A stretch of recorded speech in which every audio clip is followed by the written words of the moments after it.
Final seconds, no fouls to give. Haliburton looking. Haliburton driving, pulls up, jump shot. With 0.3 of a second remaining. Timeout, OKC. Tyrese Haliburton does it again. Game 1 of the NBA Finals. The air in Oklahoma City is electric, a roaring sea of blue and white. The Indiana Pacers, the upstarts, the team nobody believed in, are in the house, taking on a juggernaut Thunder team that just steamrolled the entire league with 68 wins. The final seconds are bleeding off the clock. Pacers are down 1, 3 seconds left, no timeouts. Pascal Siakam grabs the rebound and, without a moment's hesitation, finds his leader. Tyrese Haliburton gets the ball. He takes 3 frantic dribbles past half court. The MVP, Shai Gilgeous-Alexander, is draped all over him. Haliburton pushes, crosses over, creating a sliver of space. He pulls up from 21 feet, a high-arcing shot over the outstretched arm of a defender. For a split second, the entire arena holds its breath. And then, it's cash. The horn sounds. The crowd is just dead silent. You can hear a single pin drop in a building that was shaking just moments before. That shot was the highlight that would play on a loop for eternity, but it wasn't the whole story. It was just one moment in a 23-game masterclass that redefined a superstar. Haliburton's 2025 playoff run was a symphony of skill, a testament to leadership and a showcase of sheer guts and clutch play that nobody, and I mean nobody, saw coming. This is the story of how he answered every single question and silenced every last critic.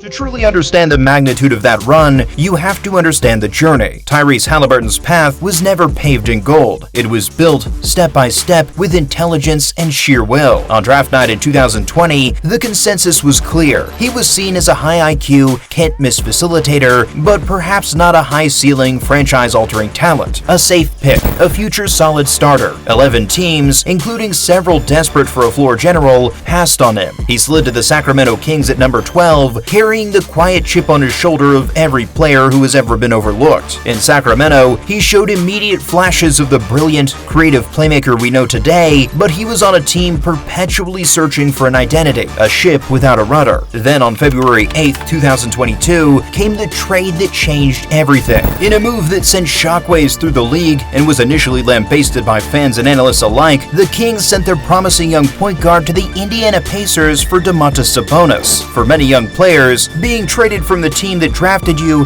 can be a career killer, a sign that your ceiling has already been determined. For Haliburton, it was a coronation. The Indiana Pacers didn't just trade for a point guard. They handed the keys to their entire franchise to a 21-year-old and told him to drive as fast as he could. He didn't just embrace the role, he became it. He instantly transformed the Pacers from a middling, directionless team into one of the most exciting, high-paced, and unselfish offenses in the entire league. He became an all-star, the undisputed face of the franchise, and the engine of a team built entirely in his image. But even with his rapid rise to stardom, the old questions lingered, whispering in the shadows of his success. Coming into the 2024-25 season, the Pacers were universally labeled as a fun team, a great league pass subscription. But let's be honest, nobody thought they were great. They played a beautiful, fast-paced brand of basketball. But serious contenders? The jury was out. They backed up that perception by finishing the year with a solid 48 wins. Good for the 5th seed in a tough Eastern Conference. The questions, however, were never about the regular season. They were all aimed squarely at their leader, Tyrese Haliburton. The criticism was a constant drumbeat on every sports talk show. Can a pass-first point guard, even a brilliant one, truly be the alpha on a championship team? Is he aggressive enough to take over when the game slows down? Can he get his own shot when it matters most? most. On top of all that, Haliburton was coming back from a nagging hamstring injury that had clearly limited his burst and lateral quickness in the previous year's playoffs. The league knew he was an all-star, a walking assist machine who could orchestrate an offense with the precision of a surgeon. But the playoffs are a different beast. The game slows down, defenses lock in, and the pressure becomes suffocating. In that environment, your stars have to be able to go get a bucket to impose their will on the game. The question wasn't if Haliburton could get you to the playoffs, but if his unselfish style of play could win there. He was about to give the world a loud and clear answer.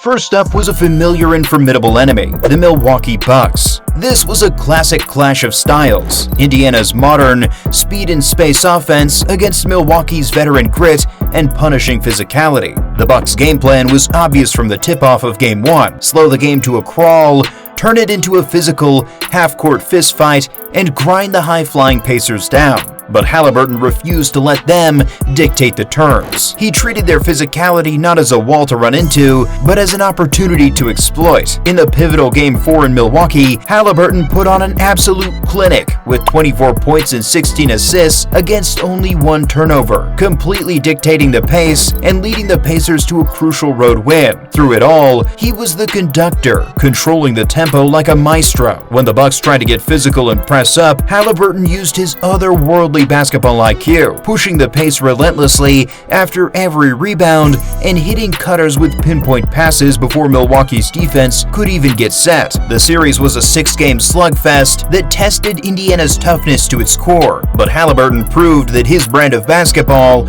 wasn't just a regular season gimmick. It was a weapon, and it was sharp enough to dismantle a perennial contender. Next on the list, the Cleveland Cavaliers, a monster defensive team that had just won 56 games, led by their own superstar guard. This series felt personal. The national media narrative immediately framed it as a head-to-head showdown between two of the East's premier guards, and Haliburton took that challenge to heart. This is where he truly began to flip the script. He wasn't just a facilitator anymore. He was a flat-out attacker. His aggressiveness went through the roof, on full display in Game 3, where he erupted for 34 points and 9 assists, relentlessly attacking the paint, drawing fouls, and silencing the raucous Cleveland crowd. He was hunting for matchups, using screens to get a favorable switch, and breaking down elite defenders off the dribble. He was living at the rim, averaging 4.1 attempts in the restricted area per game during this run, a huge jump from the 2.7 he averaged the previous year, showing off a brand new explosiveness and a fearlessness that hadn't been seen there before.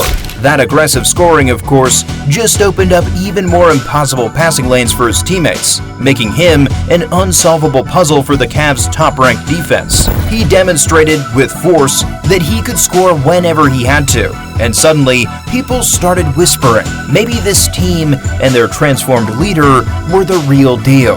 Winning the Eastern Conference Finals separates the contenders from the legends. For the Indiana Pacers, it was a return to a stage they hadn't been on in 25 years, a generation of waiting, and standing in their way were the tough, defensive-minded New York Knicks.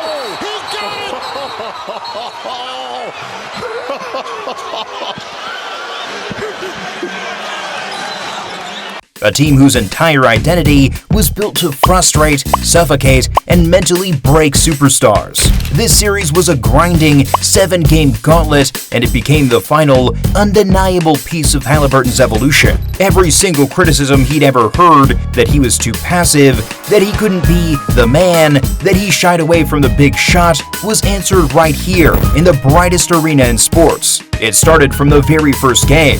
With the Pacers down 2, Haliburton silenced the Madison Square Garden crowd with a cold-blooded step-back three-pointer at the buzzer to steal Game 1. That one shot set the tone for the entire brutal series. The pass-first point guard became the man who demanded the ball in the biggest moments, calmly draining clutch shots over the league's stingiest defense. In the series-clinching Game 7 back in Indiana, he sealed the Knicks' fate with 21 points and 14 assists, with 11 of those points coming in a heroic fourth quarter, sending the state of Indiana into a frenzy and the Pacers to the NBA Finals.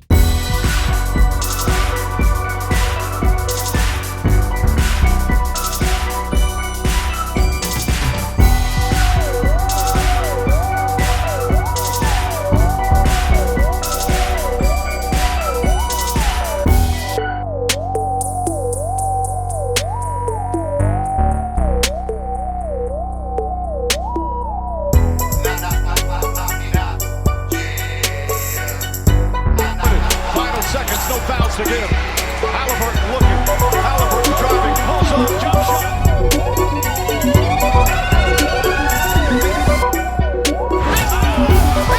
OKC. Tyrese Haliburton does it again. And so the stage was set. The Indiana Pacers versus the Oklahoma City Thunder. David versus Goliath for the whole thing. The Thunder were the league's best team. A powerhouse fresh off a 68-win season, led by the league's MVP, Shai Gilgeous-Alexander. Nobody outside of Indiana gave the Pacers a shot. Game 1 pretty much summed up their entire season. It was a back-and-forth war, with the underdog Pacers clawing for every single point, and it all came down to those final, heart-stopping seconds. With the Thunder up by 1, Haliburton took the inbound and owned the moment. He didn't think, he just reacted. He drove hard, pulled up over a defender, and buried the shot with 0.3 seconds left to snatch a miraculous 111-110 victory on the road. It was a shot that sent shockwaves through the league, a clear and undeniable signal that Tyrese Haliburton had arrived on the biggest stage of them all. The series turned into an all-time classic, a 7-game thriller built on pure heart and resilience. The Pacers, taking on their leader's identity, refused to be intimidated by the heavily favored Thunder. They traded blows, with Haliburton orchestrating and his teammates stepping up in huge moments. They pushed the series to its absolute limit, forcing a do-or-die Game 7 back in Oklahoma City. The energy in that arena was a powder keg, a championship on the line. But then, disaster. Early in the first quarter, it was clear something was terribly wrong. After a routine drive to the basket, Haliburton ruptured his Achilles, his face a mask of pain and disbelief. His explosive, magical run was over. After playing only 7 minutes, the heart and soul of the Pacers' incredible journey was forced to watch the biggest game of his life from the sideline. The team fought valiantly, but losing their leader, their engine, was a blow they just couldn't recover from.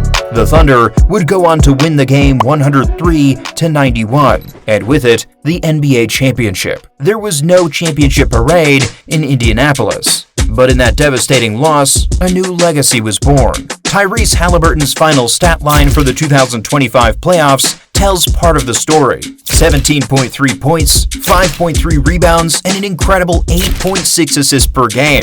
He led the entire postseason in total assists with 197, a ridiculous number that speaks to his genius-level court vision and unwavering commitment to his style of play. But the numbers on a page don't do it justice. This run was about a fundamental shift in perception. All those tired questions about his leadership, his killer instinct, and his ability to win in the pressure cooker of the playoffs, they were all put to bed for good. He proved that you can be a pass-first player and still be a stone-cold killer. He showed that you can lead with joy and still have the heart of a warrior. Even in those final, agonizing moments of Game 7, his true character was on full display. Instead of hiding in the locker room, he was in the tunnel, crushes by his side, encouraging and supporting his teammates after the final buzzer. It was a truly heartbreaking finish to one of the most unforgettable and inspiring playoff runs we've seen in a very long time. What do you think? Where does Tyrese Haliburton's 2025 performance rank among the all-time great playoff runs that didn't end with a ring? The 2025 playoffs didn't end with a ring for the Indiana Pacers, but for Tyrese Haliburton, it was a coronation. It was the moment he stopped being a rising star and became, without a shadow of a doubt, a superstar. He didn't win the trophy, but he won the respect of the entire basketball world and carved out a legacy of resilience, brilliance, and undeniable heart.